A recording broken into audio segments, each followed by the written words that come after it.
Good morning students. Start करते हैं 30 मई 2023 की करंट अफेयर्स की एमसीक्यूज सीरीज की class. So the first question is Kabir ji was related to which movement? Option A is Bhakti movement, option B is Sufi movement, option C is both A and B and option D is neither A nor B. तो इसका answer है option ए। सो जो कबीर जी थे ये भक्ति movement से related थे।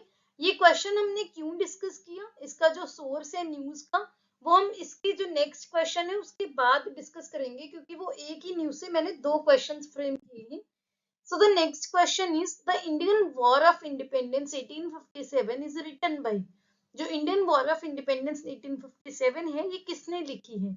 Option A है बीजी तिलक यानी कि बाल गंगाधर तिलक, ऑप्शन बी है दादा भाई नारोजी, ऑप्शन सी है VD Savarkar and option D है महात्मा गांधी। सो इसका आंसर है option C, that is VD Savarkar. VD Savarkar ji ने इंडियन वॉर ऑफ इंडिपेंडेंस 1857 लिखी थी। अब हम डिस्कस करते हैं इन दोनों क्वेश्चंस के source. So recently our honourable prime minister Narendra Modi ji ने अपने मन की बात में वीडी सावरकर जी और कबीर जी दोनों का मेंशन किया है। जो कबीर जी हैं उनकी जो बर्थ एनिवर्सरी है वो 4 जून को है, वो आने वाली है।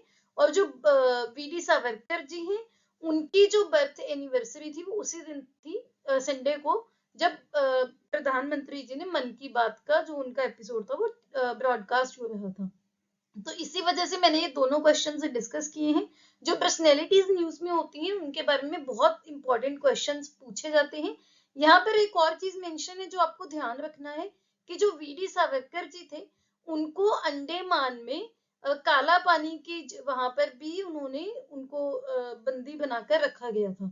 तो आपको ये पॉइंट भी ध्यान में रखना है। The next question is the central courtyard of the new parliament building has also a dash tree. So जो नई पार्लियामेंट की बिल्डिंग है काफी दिनों से न्यूज में है, उसके सेंट्रल कोर्टयार्ड में कौन सा ट्री है, कौन सा पेड़ का वहां पर है? ऑप्शन ए है पीपल ट्री, ऑप्शन बी है बनियान ट्री, ऑप्शन सी है tulsi tree and option D है bel tree. So the answer to this question is option B, that is banyan tree. So banyan tree है वो India का national tree भी है। इसका question का सोर्स भी हम नेक्स्ट क्वेश्चन के बाद देखेंगे, क्योंकि दोनों क्वेश्चन एक ही न्यूज से बनाए गए हैं। The next question is which is not among the brass images installed in new parliament. So जो नई पार्लियामेंट बिल्डिंग है उसमें कुछ ब्रास मेटल की इमेजेस उसमें इंस्टॉल की गई हैं। कौन इन चारों में से वो नहीं है? ऑप्शन ए है महात्मा गांधी, ऑप्शन बी है चाणक्य, ऑप्शन सी है chariot wheel from sun temple Konark and option D है जवाहरलाल नेहरू। सो यहाँ पर आप देख सकते हो कि जो नई पार्लियामेंट की बिल्डिंग है यहाँ पर 3 सेरेमोनियल जो ब्रास की इमेजेस है, महात्मा गांधी जी की, चाणक्य की, गार्गी की, Sardar Vallabhbhai Patel, B R Ambedkar ji and chariot wheel जो कि कोणार्क के सन टेम्पल से लिया गया है। तो आपको सभी के नाम ध्यान में रखने हैं। तो इसका जो आंसर है option C, that is Jawaharlal Nehru, इसमें से नहीं है। तो आपको नॉट पूछा गया था। The next question is the Foucault pendulum swings installed inside the new parliament is a device used to illustrate dash. So नई पार्लियामेंट की बिल्डिंग में एक Foucault pendulum swing इंस्टॉल किया गया है। ये एक ऐसी डिवाइस है जो किसको इलस्ट्रेट करने के लिए यूज की जाती है? ऑप्शन ए है rotation of earth, option B है revolution of earth, option C है solar eclipse and option D है लूनर एक्लिप्स। इसका आंसर है option A, that is rotation of earth. तो जो रोटेशन ऑफ अर्थ, जो अर्थ अपनी एक्सिस पर रोटेट करती है उसको इलस्ट्रेट करने के लिए फौकॉल्ट पेंडुलम स्विंग का यूज किया जाता है। इसका भी अब हम नेक्स्ट उसमें जो सोर्स है देखेंगे, लेकिन इस क्वेश्चन के बाद। So the next question is Foucault pendulum swing has been designed and installed inside the new parliament and by।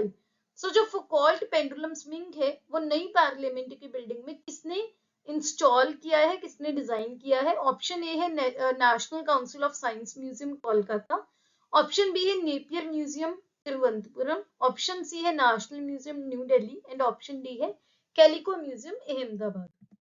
अब यहाँ पर आप सोर्स देख सकते हो दोनों क्वेश्चंस का। सबसे पहले तो जो फौकॉल्ट पेंडुलम स्विंग है ये किसने डिजाइन किया है, किसने इंस्टॉल किया है? यहाँ पर आप देख सकते हो national Council of Science Museum Kolkata. तो फर्स्ट जो आपका एक तो क्वेश्चन ये था। सेकंड कि जो फुकोल्ट पेंडुलम है इसका यूज कहाँ पर किया जाता है, ये हम देखें।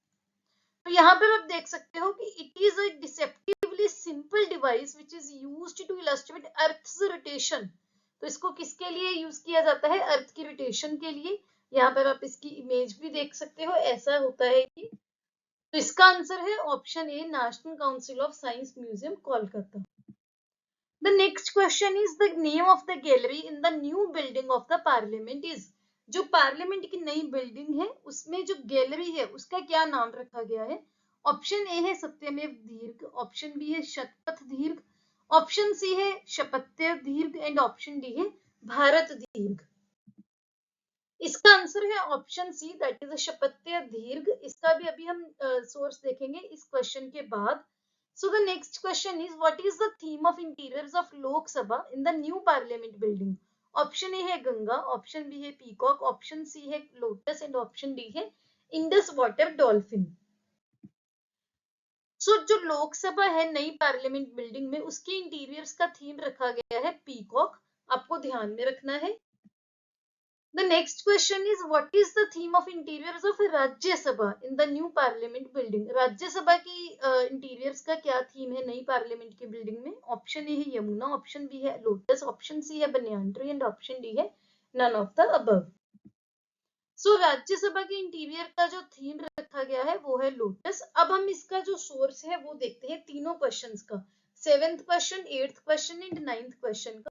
अब इन इमेजेस में आपके तीनों क्वेश्चंस के सोर्स मिलेंगे आपको, 7th question, 8th question and 9th question. 7th question क्या था कि जो नई पार्लियामेंट बिल्डिंग की गैलरी है उसका क्या नाम है, यहाँ पर आप देख सकते हो शपथ्य दीर्घ। तो शपथ्य दीर्घ पार्लियामेंट की नई जो गैलरी है नई पार्लियामेंट बिल्डिंग की उसका नाम है। जो लोकसभा का चैम्बर है उसका जो थीम है वो कौन है, पीकॉक, जो कि भारत का नेशनल बर्ड भी है। राज्यसभा चैम्बर का जो थीम है वो है लोटस, जो कि भारत का नेशनल फ्लावर भी है। तो आपको ये पॉइंट्स तो याद रखने ही रखने हैं। इसके अलावा आप इन पिक्चर्स में कुछ और पॉइंट्स भी देख सकते हैं। यहाँ पर आप देख सकते हैं बनियान ट्री, जो हमने डिस्कस कर लिया, भारत का नेशनल ट्री है। इसके अलावा जो नई पार्लियामेंट की बिल्डिंग है इसमें 6 डोर्स हैं, जिसमें 3 सेरेमोनियल एंट्रेंस है जो कि प्रेसिडेंट के लिए और जो बाकी डिग्निटरीज हैं उनके लिए रिजर्व्ड है। जो 3 और सेरेमोनियल डोर्स हैं वहां पर क्या क्या है, वो किसको सिंबलाइज करते हैं, नॉलेज, स्ट्रेंथ एंड ड्यूटी। तो आपको ये भी ध्यान रखना है, इंपॉर्टेंट पॉइंट है। इसके अलावा आपको ये भी ध्यान रखना है कि नई पार्लियामेंट बिल्डिंग में एक लाउंज भी बनाया गया है, यहाँ पर आप वो भी देख सकते हो, जो कि जो एमपीज है, मेंबर ऑफ पार्लियामेंट है, विजिटर्स हैं, अगर उनको स्पेशल परमिशन मिलेगी तो वो यहाँ पर बैठ के डिस्कशन कर सकते हैं। इसके अलावा जो कॉन्स्टिट्यूशनल हॉल है सेंट्रल लाउंज में, वहां से जो लाउंज से होकर आप कॉन्स्टिट्यूशन हॉल में एंटर कर सकते हो। जो लोकसभा चैम्बर और राज्यसभा का चैम्बर है वो इसी हॉल में दोनों साइड्स में एक एक साइड में लोकेटेड है। इसके अलावा आपको क्या ध्यान रखना है, बेसिक कलर थीम, कि जो लोकसभा का कलर थीम है वो ग्रीन है और जो राज्यसभा है इसका कलर थीम है रेड। आपको ये भी ध्यान रखना है। हमने कल की वीडियो में डिस्कस किया था कि ओल्ड पार्लियामेंट की बिल्डिंग और नई पार्लियामेंट की बिल्डिंग दोनों में रेड सैंडस्टोन का यूज हुआ है, आपको वो भी ध्यान रखना है। नई पार्लियामेंट की बिल्डिंग से बहुत सारे क्वेश्चंस बनते हैं, कंटिन्यूसली ये न्यूज में है, तो मैंने कोशिश की है कि जितने भी प्रोबेबल क्वेश्चन इसमें से बनते थे मैं आपको यहाँ पर कवर करवाऊं। आई होप आपको हर चीज क्लियर हो गई होगी। स्टिल आपको कोई डाउट है आप कमेंट सेक्शन में कभी भी पूछ सकते हैं। The next question is Orang National Park is located in। हम डेली एक नेशनल पार्क डिस्कस करते हैं, अगर तो कुछ न्यूज में होता है वो, अदरवाइज स्टैटिक में, सो दैट आपको एक एक नेशनल पार्क करके आपके जो मेजर नेशनल पार्क है सभी कवर हो जाए और एग्जाम में अगर पूछे जाते हैं आपके गलत ना हो। ऑप्शन ए है उत्तराखंड, ऑप्शन बी है राजस्थान, ऑप्शन सी है असम एंड ऑप्शन डी है वेस्ट बंगाल। ये क्वेश्चन का जो सोर्स है ये भी न्यूज से है। जो असम का ओरांग नेशनल पार्क है वहां पर रिसेंटली एक एविक्शन ड्राइव स्टार्ट की गई है, 4 दिन चलेगी ये एविक्शन ड्राइव, जिसमें क्या किया जाएगा, जो एनक्रोच्ड एनिमल कॉरिडोर है असम के ओरांग नेशनल पार्क का उसको क्लियर किया जाएगा। ये वहां की जो स्टेट गवर्नमेंट है असम की, उन्होंने लॉन्च किया है। ये ऑपरेशन सोनीतपुर डिस्ट्रिक्ट में पहले 2 दिन के लिए कवर किया जाएगा, और जो 2 दिन बाकी के हैं, पिछले 2 दिन है, उसमें दरांग डिस्ट्रिक्ट में कवर किया जाएगा।